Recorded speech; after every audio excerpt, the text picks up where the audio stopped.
Bank से किसी किस्म की डीलिंग और किसी किस्म का कारोबार करना इस्लाम में हराम है, सिवाय ट्रांजैक्शन के। सिवाय किसके? ट्रांजैक्शन के। बैंक को आप इस्तेमाल कर सकते हैं ट्रांजैक्शन की हद तक बस। ट्रांजैक्शन का मतलब है आप सरकारी मुलाजिम हैं, आपकी तनख्वाह बैंक के ज़रिए आती है, आपका अकाउंट नहीं होगा तो आपको तनख्वाह नहीं मिलेगी। आप बैनुल अक़वामी तिजारत करते हैं, बैनुल अक़वामी तिजारत वो बैंक के बगैर आज मुमकिन। आप नेशनल तिजारत करते हैं मुल्क के अंदर, फैक्ट्री आपने लगाई हुई है और आप फैक्ट्री की प्रोडक्ट पूरे मुल्क के तमाम शहरों में बेचते हैं, बिल्टी कर देते हैं, और आपके पास इतना वक्त नहीं होता आप सबके पीछे फिर कर गराई करें या बंदे भेजें।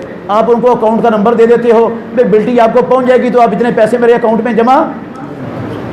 जो ही आपकी सैलरी आपके अकाउंट में आए, आपके वो पैसे आपके अकाउंट में आए, उसी वक्त फौरी तौर पर उन पैसों को बैंक से क्या कर लें? निकाल लें। बैंक के अंदर छोड़ें, वहाँ छोड़ने जायज़ उतने को पैसे रहें जिन पैसों से आपका अकाउंट चलता रहता है, जिंदा रहता है। तो इस पर इंशाल्लाह रब पकड़ नहीं करेगा। ये उसमें आता है फमन इस्तुर्रा गैरा बागिन वला आदिन फला इस्मा अलैहि। अलबत्ता हिफाजत के लिए बैंक में पैसे रखना, हिफाजत के लिए बैंक में पैसे रखना, चाहे आप करंट अकाउंट में रखें। करंट अकाउंट सेविंग अकाउंट के से भी बड़ा जुर्म है। करंट अकाउंट में पैसे रखने सेविंग से भी बड़ा जुर्म है और बड़ा गुनाह है। कैसे? आपको पैसे तिजारत होगी। एक हदीस सुनाता हूँ, आपको समझ आ जाएगी इंशाल्लाह। प्यारे पैगंबर ने लानत फरमाई है। हज़रत जाबिर कहते हैं, मुस्लिम शरीफ में हदीस है, लाना रसूलुल्लाह आकिल रिबा व मुकिलहु व कातिबहु व शाहिदैहि व कालहुम सवा। इमामुल अंबिया ने लानत फरमाई सूद खाने वाले पर, सूद खिलाने वाले पर, सूद लिखने वाले क्लर्क मैनेजर पर और सूद के ऊपर गवाह बनने वालों पर। और आपने फरमाया सब बराबर हैं। जितना बड़ा गुनाहगार सूद खाने वाला, उतना बड़ा खिलाने वाला, उतना बड़ा लिखने वाला और उतने बड़े गुनाहगार उस पर गवाही देने वाले। ये खाने वाला खिलाने वाला तो समझ आ रहा है गुनाहगार होने चाहिए। ये जो लिखने वाला है, इसने ना खाया ना खिलाया। ये जो गवाही दे रहे हैं दो बंदे, ना खाया इन्होंने ना, ये बराबर के गुनाहगार क्यों हैं? इसलिए कि इन्होंने खाने और खिलाने वालों का क्या किया है? ताउन किया है। और आसमानों वाले रब ने हराम काम में ताउन करने को भी अपने बंदों पर हराम किया है। रब ने कहा व तावनु अलल बिर्रि व तक़वा वला तावनु अलल इस्मि वल। ये गुनाह का काम है और गुनाह के काम में ताउन करना भी क्या है? और अब आपने इंसाफ से बताना है। एक बंदे ने गवाही दी और चला गया, एक बंदे ने गवाही दी दो सूदी कारोबार करने वालों के लिए और क्या हो गया? चला गया। मैंने अपने लाखों रुपए करोड़ों रुपए बैंक में जमा करने के लिए रख दिए। वो गवाही देने वालों का ताउन बड़ा है या मेरा बड़ा है ताउन? किसका ताउन बड़ा है? पैसे रखने वाले का ताउन बड़ा है बैंक वालों से, क्योंकि गवाही देने वाले ने तो गवाही दी और चला गया। और मेरे पैसों से बैंक वाले सूदी कारोबार कर रहे हैं, मेरे पैसों से क्या कर रहे हैं? और जितना मेरे पैसों से सूद कमाते हैं करंट अकाउंट से, जितना सूद कमाते हैं उन सूद के पैसों से वो अपने बैंक चलाते हैं। ये सूद के अड्डे चलाते हैं। ये अल्लाह और अल्लाह के रसूल के खिलाफ महाज़े जंग मेरे पैसों से क्या हो रहे हैं? चल रहे हैं। मैं उनको कहता हूं भाई जितना सूद मेरे पैसों को कमाओ सब आपका ऐश करो, मजे उड़ाओ, छुरा मेरा ले लो और लोगों का गला काटो, खून चूसो। मैं एक कतरा भी आपसे लेने का मजाज नहीं हूँगा। एक बंदा मारने जा रहा है, किसी को कत्ल करने जा रहा है खाली हाथ, आप कहते हैं ये खंजर मेरा ले जा, वो आपका खंजर लेकर उसको कत्ल कर देता है। वो अकेला मुजरिम है या आप भी मुजरिम हैं? देने वाला भी बराबर का मुजरिम है और देने वाला भी बराबर का मुजरिम है। वो सूदी कारोबार करने वाला भी मुजरिम है और उनको पैसे देने वाला भी क्या है? बराबर का मुजरिम है। जो सेविंग अकाउंट वाले हैं उनके पैसों से जो बैंक ने सूद कमाया, कुछ अपने पास रख लिया, कुछ इनको दे दिया, और मेरे पैसों से जो सूद कमाया सारे का सारा लेकर उन्होंने बैंक चलाए। तो बड़ा तावन कौन सा हुआ बैंक वालों का? पैसे रखना। आप कहेंगे, बल्कि बहुत सारे लोग कहेंगे, परेशान हो गए भाई, मैं चेहरे देख रहा हूँ भाई, पैसे अगर बैंक में रखने जायज़ नहीं तो फिर आजकल तो हालात बड़े ख़राब हैं, चोर डाकू बड़े हैं, घर में तो पैसे महफूज नहीं हैं। ठीक है बात, ये गलत बात नहीं है, बात ठीक है। मेरे भाइयों गौर करना ज़रा, बहुत गौर करना, बड़ा नफ़ा देगा अल्लाह आपको इंशाल्लाह। चोर डाकू सिर्फ पैसों के हैं या और चीज़ों के भी हैं? भैंसों के, बैलों के, बकरियों के चोर हैं कि नहीं? तो वो कभी बैंक में जमा करवाई हैं? क्यों? वो माल नहीं है। अगर उस माल की हिफाजत हो सकती है तो पैसों की क्यों नहीं हो सकती? नंबर 2, इज्जत के डाकू हमारे मुआशरे में फिर रहे हैं कि नहीं? हैं? और इज्जत के डाकू दंदना रहे हैं कि नहीं? दंदना रहे हैं। इज्जतें हमारे घर में होती हैं कि नहीं? कोई बंदे ने कभी कहा कि मैं इज्जत अपनी बैंक में जमा कराऊं, डाकू बड़े हैं? करवाता है कोई?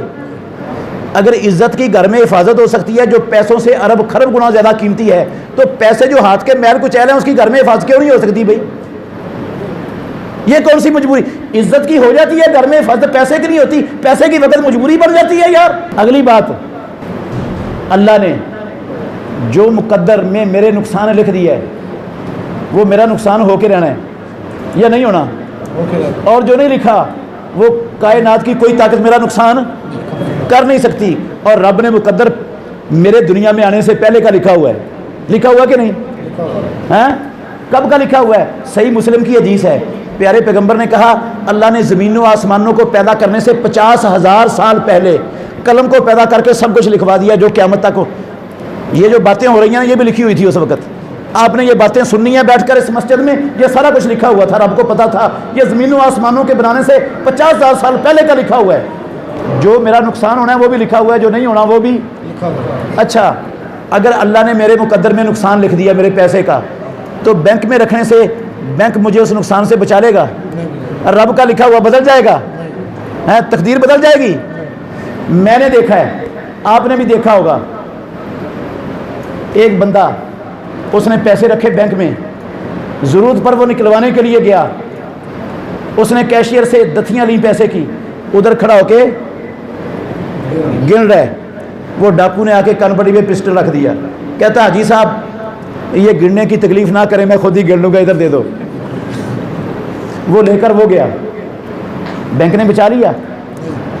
कसम अल्लाह की, कई मैंने देखे, अखबार पे पढ़ा मैंने, लाहौर में एक फैक्ट्री का मालिक बैंक से कोई 1.5-2 करोड़ रुपया निकलवा कर जा रहा था अपनी गाड़ी में, माल रोड पर दिन के 1 बजे डाकू उसकी रैकी में थे, पीछे लगे हुए थे, उसको गोली मारी, बंदा भी मर गया, पैसे भी चले गए, गाड़ी का भी नुकसान हो गया, बैंक ने बचा लिया। बैंक में पैसे रखने का फ़ायदा क्या हुआ? वो बदबख्त तो बचा ही नहीं सके, रब की जो लानत मिली वो अलग, और नुकसान फिर हो गया। वो रब ने लिखा हुआ था, बैंक वाले उस नुकसान से कैसे बचा सकते थे? और जो नुकसान पैसे मेरे घर में पड़े हों और रब ने मेरे मुकद्दर में नुकसान ना लिखा हो, तो कोई डाकू इतना ताकतवर बन के आ जाए वो रब के लिखे हुए को बदल दे और मेरा नुकसान कर दे? मुमकिन है ये? यार कैसा हमारा ईमान है? बैंकों पर और डाकुओं पर ईमान है और रब पर ईमान ही नहीं है। ईमान किस पर है? बैंक पर और डाकुओं पर? कि डाकू नुकसान कर देंगे और बैंक बचा लेंगे? ना रब नुकसान से बचा सकता है ना वो कर सकता है किसी का। एक और बड़ी बात गौर से सुनना, बहुत बड़ी बात है ये भी। घर में पैसे रखे हैं, आपको किसी ने नहीं कहा कि आप मस्जिद में ऐलान करो कि मेरे घर में इतने करोड़ रुपए पड़े हैं, कहा किसी ने? आप ना ऐलान करो कि मेरे पास पैसे पड़े हैं। अच्छा, अगर डाकुओं को पता चल ही गया, सूह लग ही गई उनको, तो आप घर में असलहा रखें, लाइसेंस वाला। क्या रखें? असलहा चलाना भी सीखें, उसकी तैयारी भी करें और अपने घर में रखें। जब डाकू को पता होगा ना इसके घर में असलहा भी है, इसको चलाना भी आता है, कभी भी कोई डाकू जुर्रत करेगा? उसको पता है इसको मरना आता है, असला भी है, चलाना भी आता है। डाकू इतने दिलेर नहीं होते कि वो आकर आपका नुकसान कर जाएं। अच्छा, अगर कोई डाकू इतना दिलेर बन ही गया, गौर करना मेरे भाइयों, अगर इतना ताकतवर दिलेर बन के आ ही गया आपके घर में, तो आप उसके साथ लड़ाई करें। आप क्या करें? उसके साथ हाथ खड़े करने की बजाय क्या करें? लड़ें। अगर आप लड़ते लड़ते कत्ल हो गए तो ये शहादत की मौत है। किसकी मौत है? और किसकी मौत है? इमामुल अंबिया ने कहा मैंने नहीं, मन कुतिला दूना माले ही फहुवा शहीदुन, जो अपने माल का दिफा करता हुआ कत्ल कर दिया गया वो क्या है?